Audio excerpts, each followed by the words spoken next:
Welcome back to Kitco News. I'm Jeremy Szafron. Well, we have lots to cover today. Global markets are grappling with a wave of new uncertainty. The European Central Bank just cut interest rates to 2.25%. It's the lowest level in over 2 years, citing the fallout from President Trump's sweeping tariffs and warning of exceptional uncertainty ahead. And the IMF is now flagging trade policy risks as, quote, off the charts. And Fed Chair Jerome Powell says the U.S. is entering a challenging scenario where inflation and growth are pulling in opposite directions. Markets interpreted Powell's latest remarks as hawkish, triggering a sell-off in U.S. Treasuries and pushing yields higher, adding further pressure to this uncertain environment.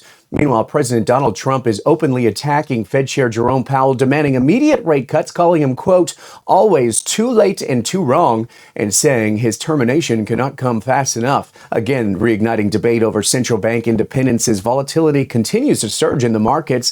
And at the same time, stress is building beneath the surface of the credit markets. Leverage is rising, spreads are widening, and key technical signals are flashing. Gold, meanwhile, long considered a safe haven, hit another record high and topped 33.70 an ounce overnight in June COMEX futures. Now, this comes as equities remain fragile. Traders are closely watching for signs of a deeper unwind. Joining me now to break all of this down is Bert Dohmen. He is a founder of Dohmen Capital, author of the Wellington Letter. He's been warning about these market dynamics for months, and today we're going to ask him, how deep does the instability go? What happens next? Welcome back to Kitco. Good to see you, Bert. Nice to see you, Jeremy.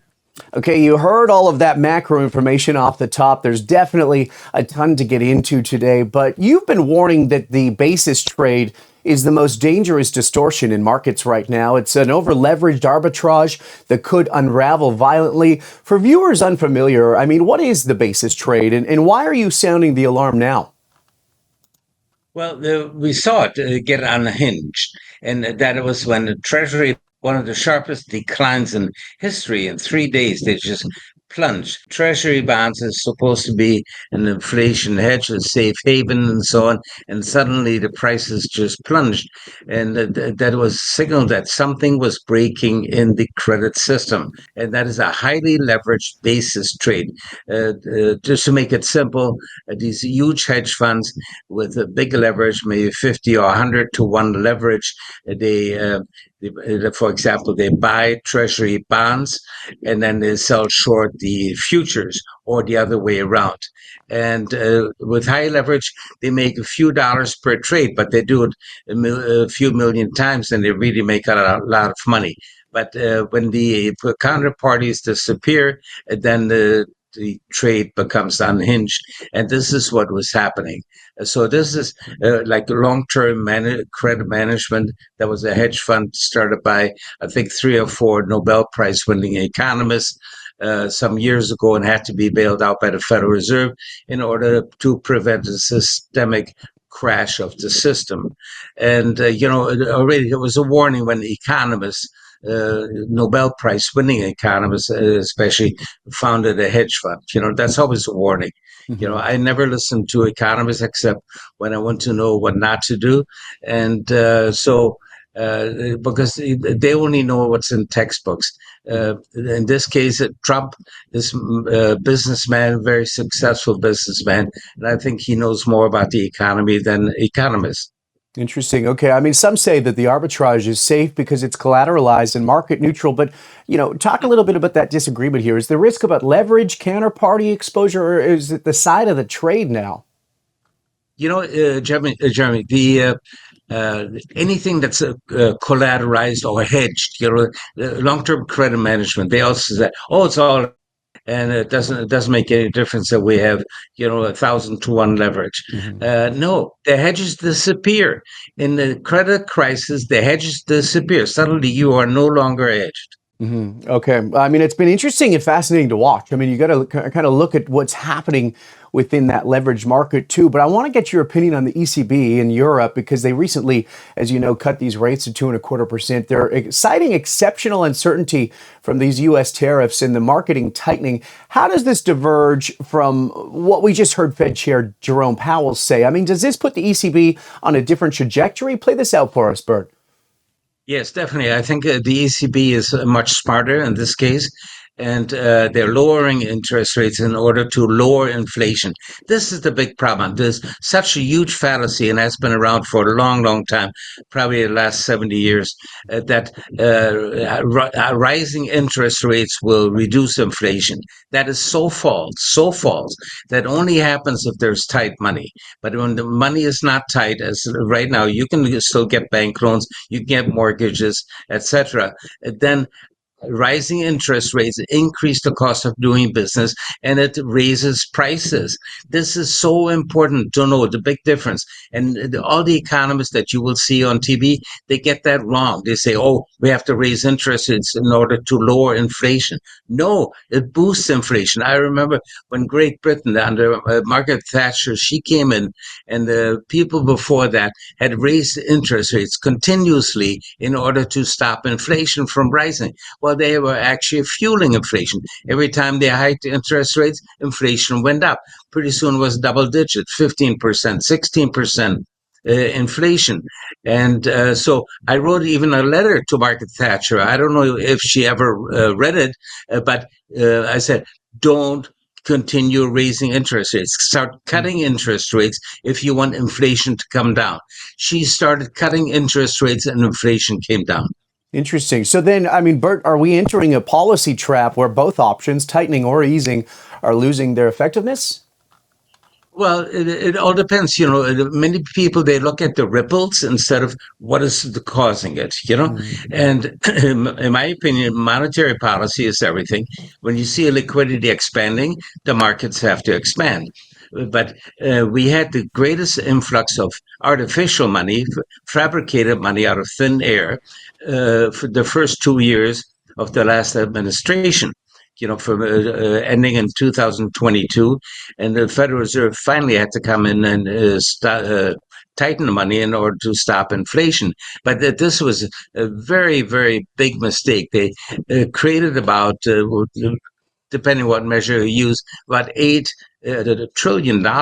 Money supply went up 60% in 2 years. I've never seen such growth in money supply, M2, as we had at that time. The 60% increase in money supply will boost inflation. You will have double-digit inflation.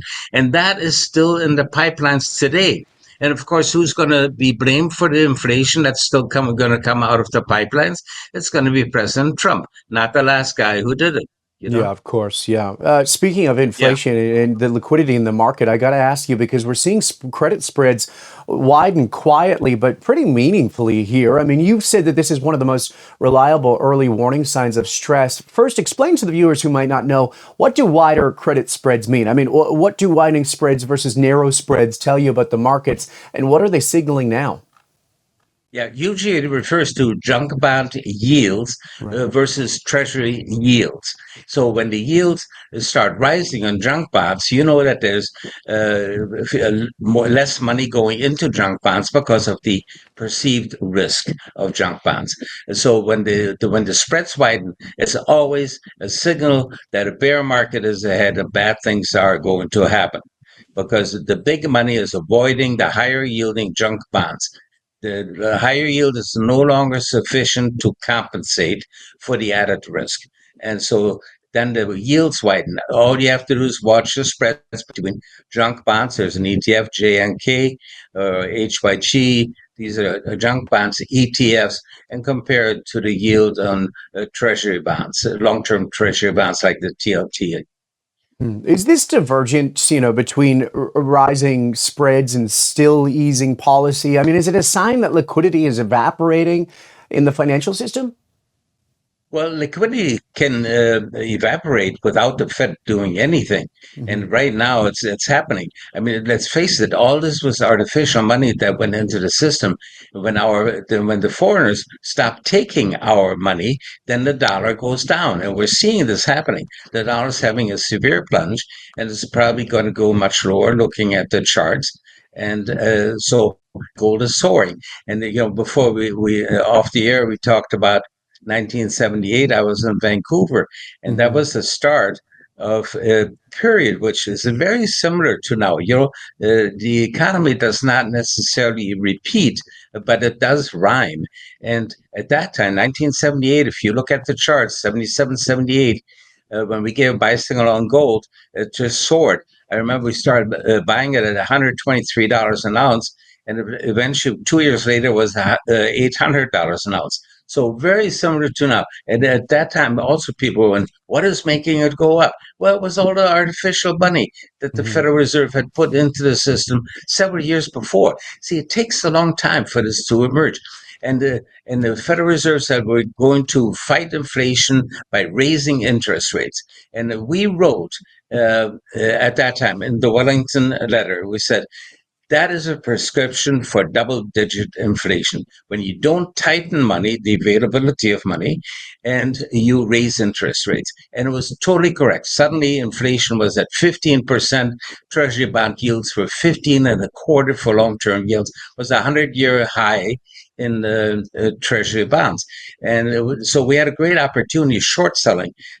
Long-term T-bonds went down 44% in price.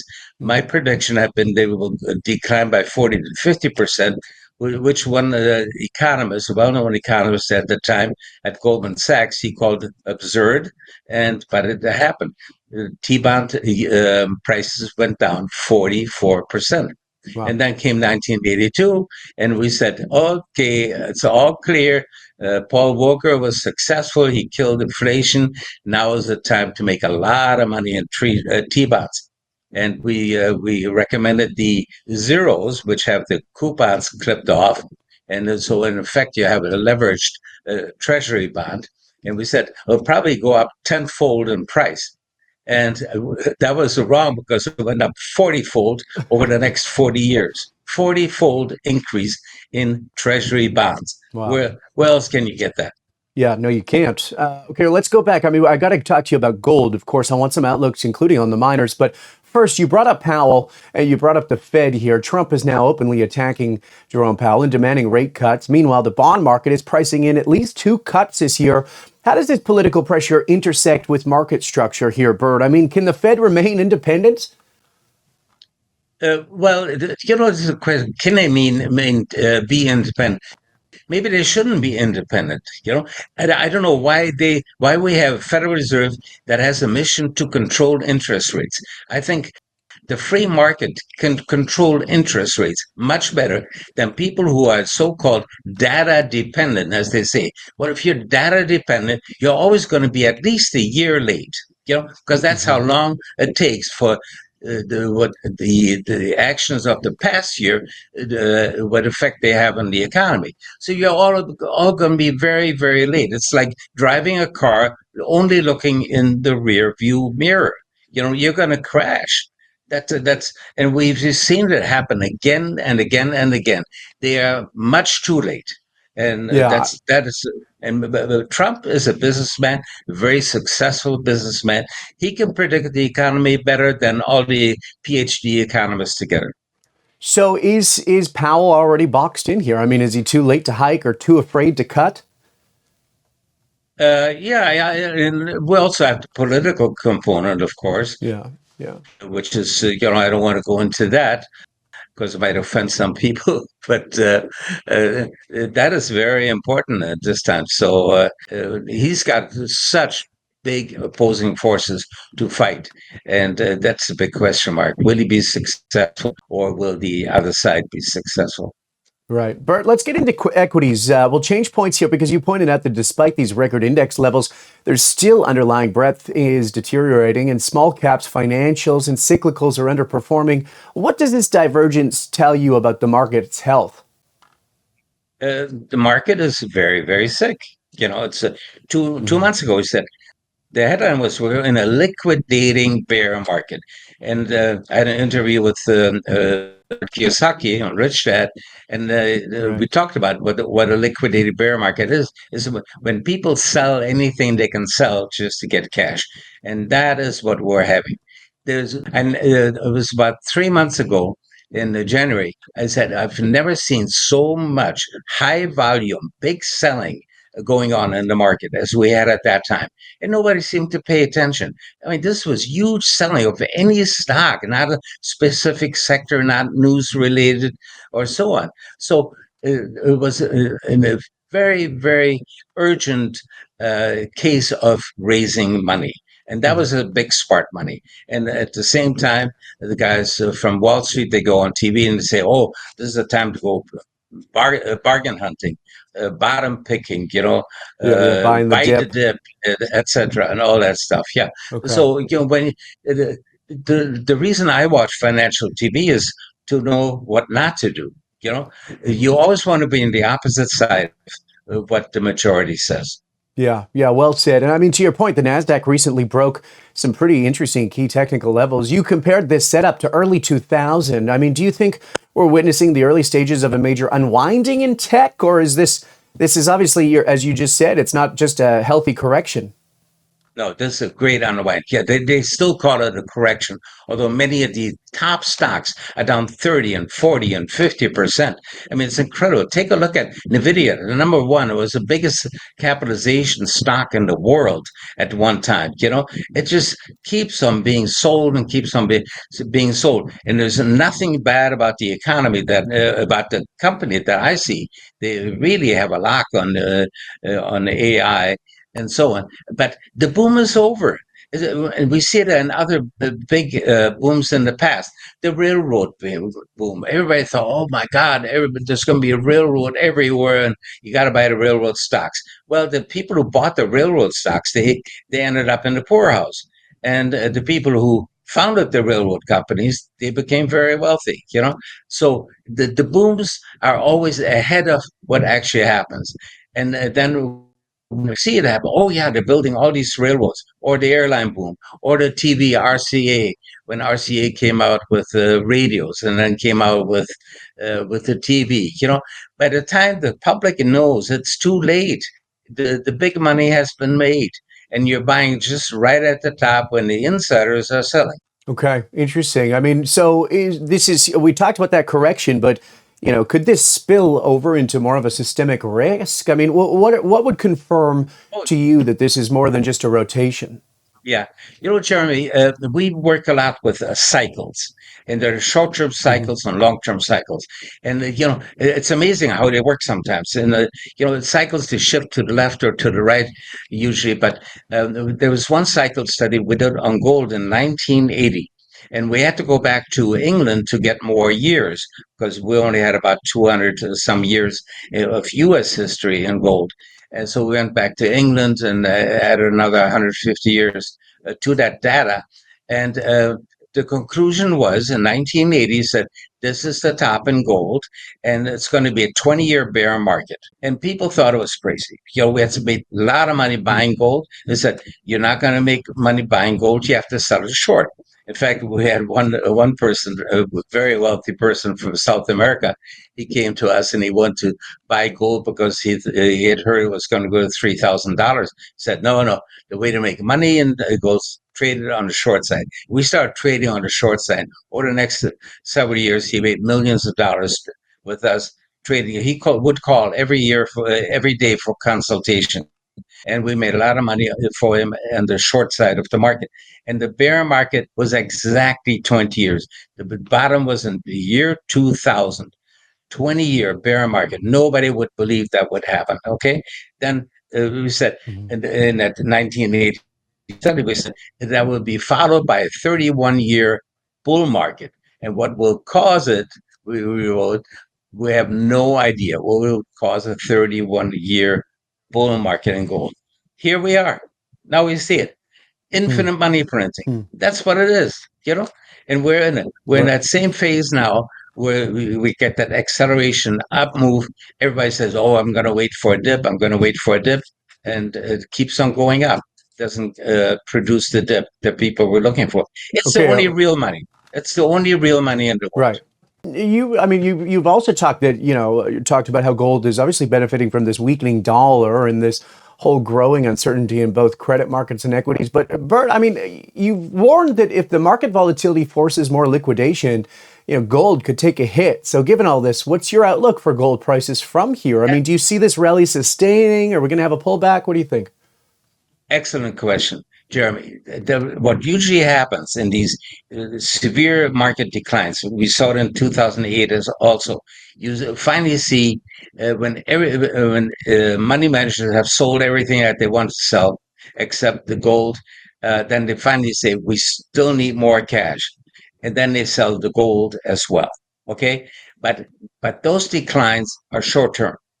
Maybe they last 1 or 2 months, and then that gives you another great buying opportunity. But it can happen if there's a severe uh, downturn in the general stock market. So Hmm. this is something that people have to be aware of.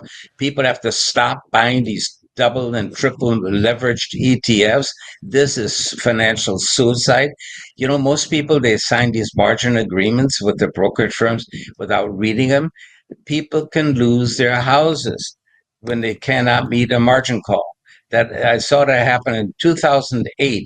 We had lunch with a big Wall Street guy.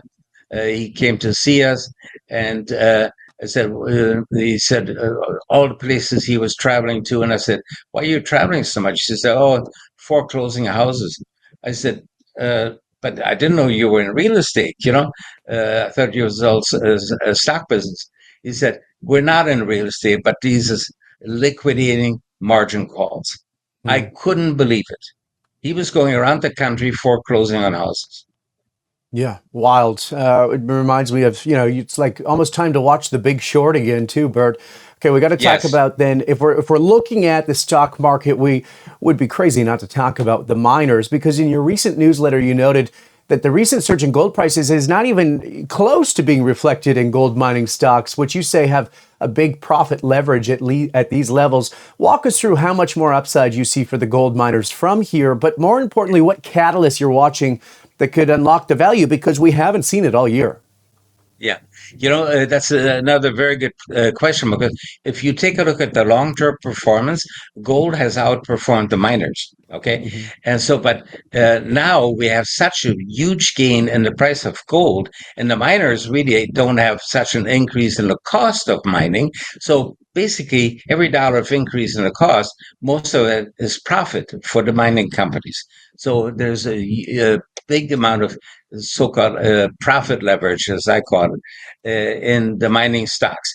Those big gains in earnings have not yet been reflected in the mining Hmm. stocks. They have not had their boom.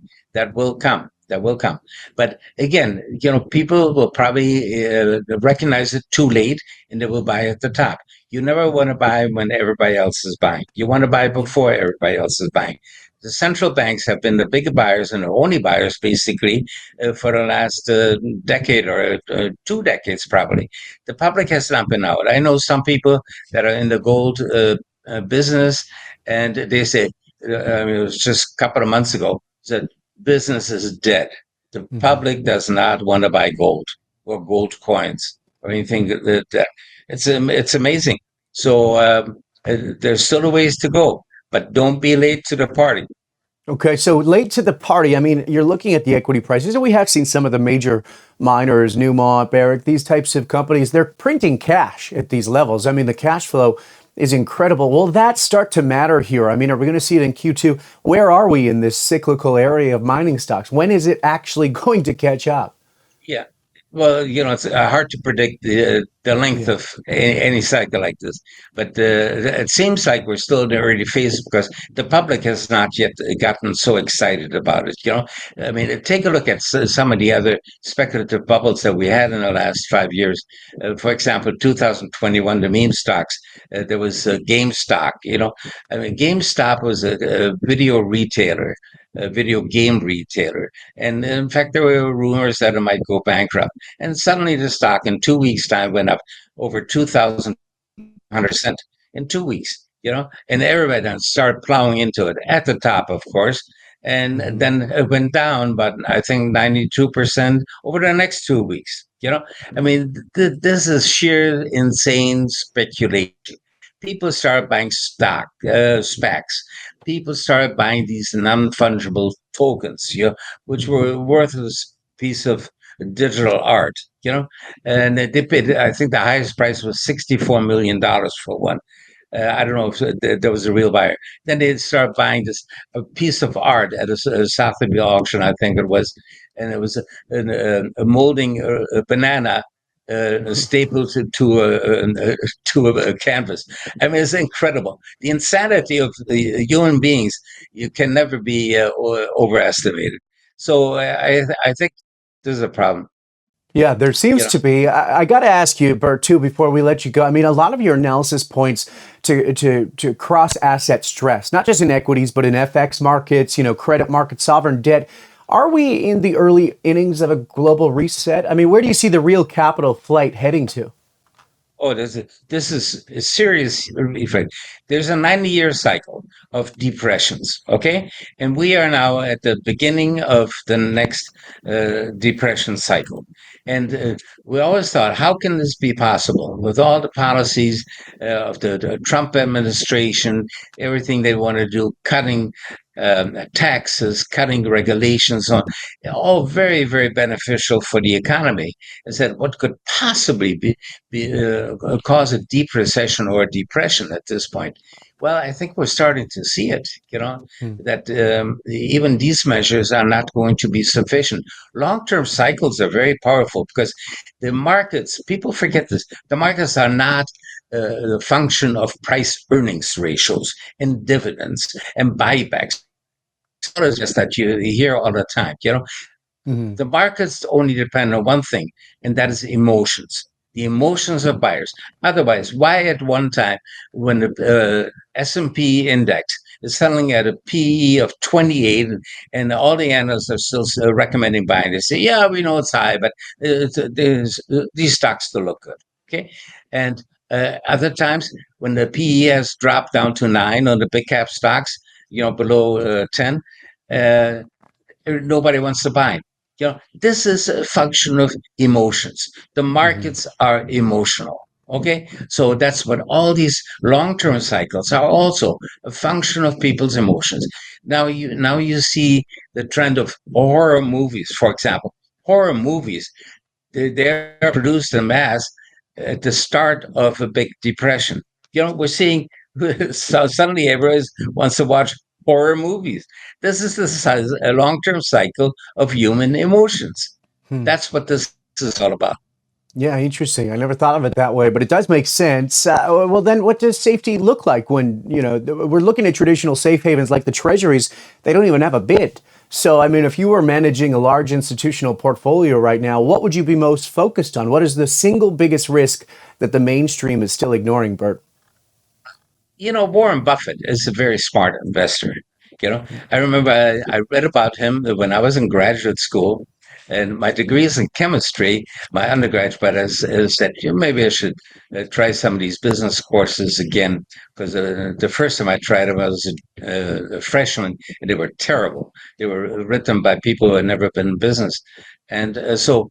I went to graduate school of business, and I read about Warren Buffett from Omaha, Nebraska, right next door. I went to University of Minnesota, and so it was amazing. In the theory he had about investing, long-term investing, and so on. Right now, he's got, according to reports, $340 billion of cash. Yeah. And cash or cash equivalents, which is short-term T-bills. T-bills are fantastic. You get a yield of 4 to 5%, depending on when you bought them, and you have 100% safety. This is amazing. Treasury bonds, long-term bonds, used to be considered a safe haven. They are no longer because of the high leverage games that they play in the derivative markets. So look up the words basis trade and read about how basis trades function. People have to start reading about investments before they buy something. Mhm. Reading is just an amazing what you can find out when you read.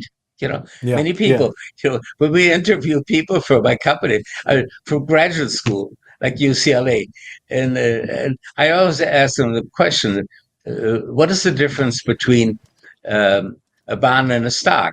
Well, many of them know. Then I say, what happens to bond prices when yields go down? They have no idea. They're in graduate school of business. They don't know that bond prices rise when yields go down, or the other way around. So, it's me. Then they say, well, what books have you read on investments if you're so interested in investing? Said, oh, I don't read books, but I go on Facebook. I said, that's not reading. That's Not very entertainment. effective. Not very effective. I got to ask you. I mean, you're talking about the average investor here, Bert. For that average investor, I mean, you're kind of known for being ahead of the move. But what's the most important move to make right now before the narrative shifts? I mean, is it just buy T-bills, do what our friends doing with cash? Well, yeah, what you want to do is ignore anyone that says, well, yeah, the stock market may not look good, but here's a stock that is great because of Right. earnings and this. No, in the bear market, especially a bear market that is probably going as severe as this one, everything goes down. Everything. And the one thing that's going to stay down the least is probably gold related investment. Hmm. If That, it is sold, it's going to stay down for a short time, and it's going to make you long term money because you have to like a chess player. You have to think a few moves ahead. I used to play a lot of chess, and in fact, my brother was uh, chess champion of Minnesota. hmm. And so chess is really important because you always try to think 4 or 5 moves ahead, what your opponent will do. So the next move here for the Federal Reserve would be that if things start falling apart, yes, they will step on the monetary accelerator. They will once again generate maybe $10 trillion of artificial money. People Hmm. don't even know what $1 trillion is. I ask people, do you know how much $1 trillion is? People don't have an idea. If it has a one or two in front of it, says, well, it can't be very much. You know, that's what people go by. People have to find out what is $1 trillion. Is it 1,000 billion? That's a lot of money. So this is the whole thing. People have to educate themselves before they buy something. Look at the cryptocurrencies. Most of the cryptocurrency, I think one time we had over 2,000 cryptocurrency. Most of them have gone bankrupt. And of course, the people that were in them, they've lost all their money. Nobody talks about that, you know? Right. No, because Yeah. it doesn't fit the propaganda agenda. Right. All while we continue to see all-time highs on the gold front. Bert Dohmen is the founder of Dohmen Capital, the author of the Wellington Letter, where you can find out more about this type of information. Thank you for joining us today, sharing your perspective. Always great to have your voice on the program. Thank you very much. It was so nice being with you, and especially a beautiful view that you have behind you, I do love this Vancouver. city. All Thanks, right. mate. I appreciate Okay, it. Thanks, Jeremy. Bert. Yeah, Thank let's you. do it again. Okay. Cheers. Bye. You betcha. And thank you for watching. If you found this conversation valuable, be sure to like this video, subscribe to our channel, turn on notification so you don't miss what's next. We've got more market moving interviews and deep analysis right here on Kitco News. I'm Jeremy Szafron. We'll see you next time.